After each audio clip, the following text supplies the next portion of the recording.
Today I am going to be adding a laundry in the basement of my house.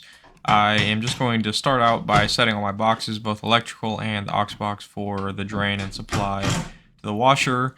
And I had a sink here before, so it's a lot closer. You can see to the right there, I have both my drain and supply close by, so that was nice. But it's the same idea. You just have to find your closest supply and drain and tap into it. But I'm just going to get right into the copper and get it sweated and get that connected. With copper, the most important thing is just making sure all your joints are clean and flux correctly, and honestly soldering isn't too hard as long as, like I said, you prep correctly. Usually, obviously, your utilities are going to be in the wall, but this is in a furnace room in a basement, and all the copper and stuff like that was already outside the wall, so I'm just going to continue with that. I'm going to run all my electrical in flex and make sure everything's up to code and nothing's exposed that doesn't need to be. On the valve, I'm always going to put a wet rag on it and make sure they're open just so that none of the innards on it burn up, and then I'll get right into soldering.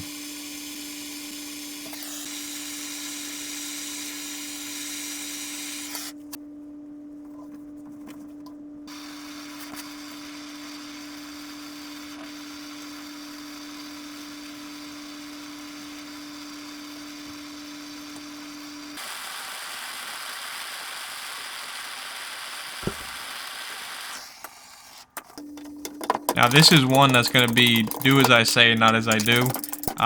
You should never reduce down like this.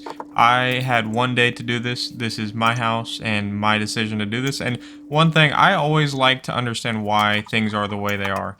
And I wanted to kind of test. Also, I didn't have the time, and it's no different than losing one coupler or reducer by trying this. So I just decided to go ahead and get it done today, and it's been working well for the last few weeks. So that is why I'm doing that there, but I would recommend doing it. On the vent, I'm going to just punch out a pilot bit and make sure my escutcheon is going to look okay on the outside, and then I'll drill my hole from the inside.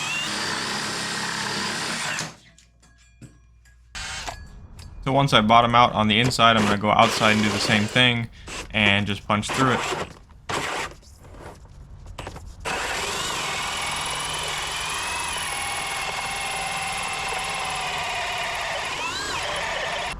Now, I've run into this one other time. I'm not exactly sure what this is, but it's like a 6x6 on the bottom. There's a top plate, or I should say a bottom plate on top of it, but there's like a solid 6x6 on the bottom, and there's no way to get through it other than with the Sawzall, or I'm also going to do a combination of just drilling a bunch of holes all around it and then cutting it out. I don't really know exactly how else to get through it. This is the only place you can punch through, and this is kind of what you got to do to just cut it out and get your hose through it.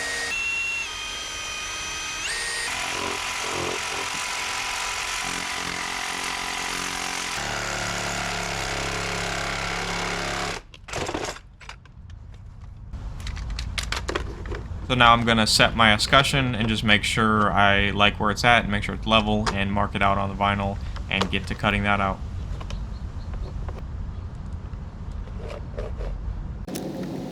I'm going to first just score it with a knife. You honestly can cut vinyl just with the knife if you really had to, but I like to just kind of cut it out first with the knife so that I know where I'm going and it doesn't chip out or break anything with the vinyl because it is a little brittle. But I'll just take some snips and go around and get this cut out.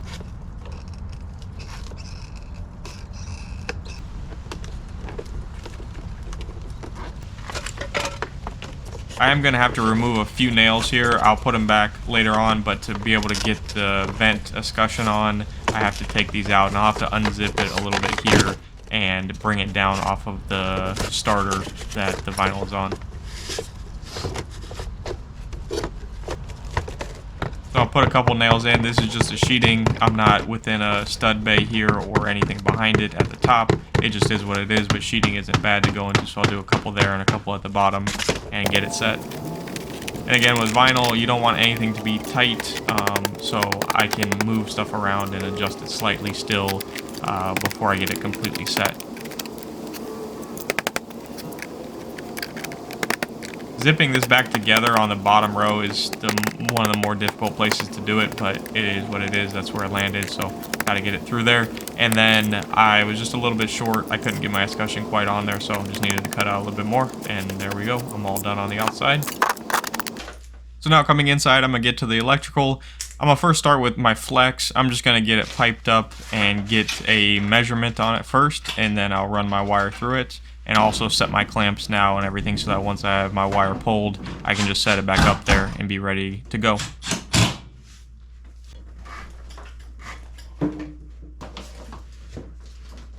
I'm not going to run flex all the way to the panel on this one since I'm going to be doing Romex just to the 20 amp outlet for the washer, and I'm going to run it in the joist here, so until I get above and into the joist space I'm going to run it in flex, but it doesn't need to be all the way to the panel in flex.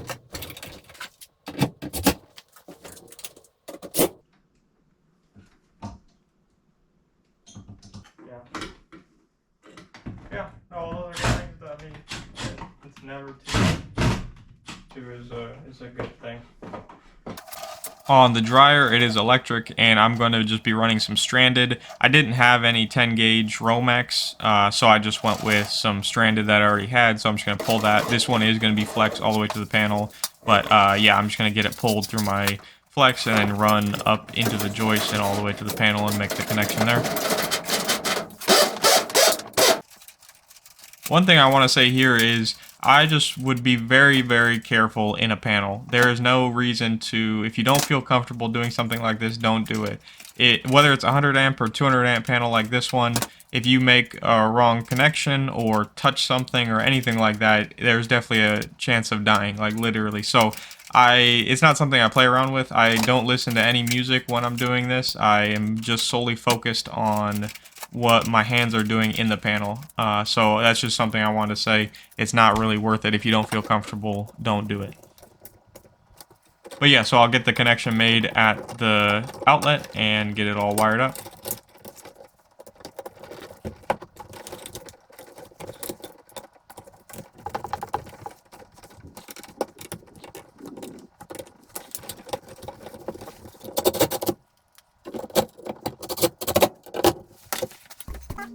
I got my dad here to come over and help me move the units in. I still need to run the vents, but I wanted to get these moved in while he was available, so I'm just getting them moved in, and I'll get them hooked up shortly.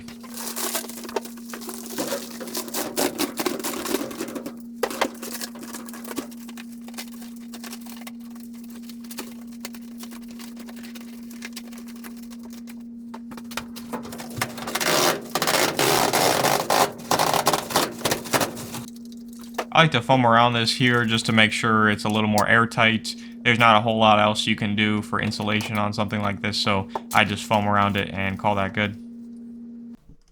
I got them all hooked up here, and one thing I wanted to show is I'm going to drain the washer here. It is flowing and it's not backing up. I've had this set up for about a month now and done a lot of laundry in here, and nothing is backed up, nothing's leaking, but obviously it's not ideal to do something like this with the drain, but anyways, just wanted to show that. But yeah, this is it, all finished up. Just added a little cabinet I had left over from something there, and yeah, we're all set up for laundry down here.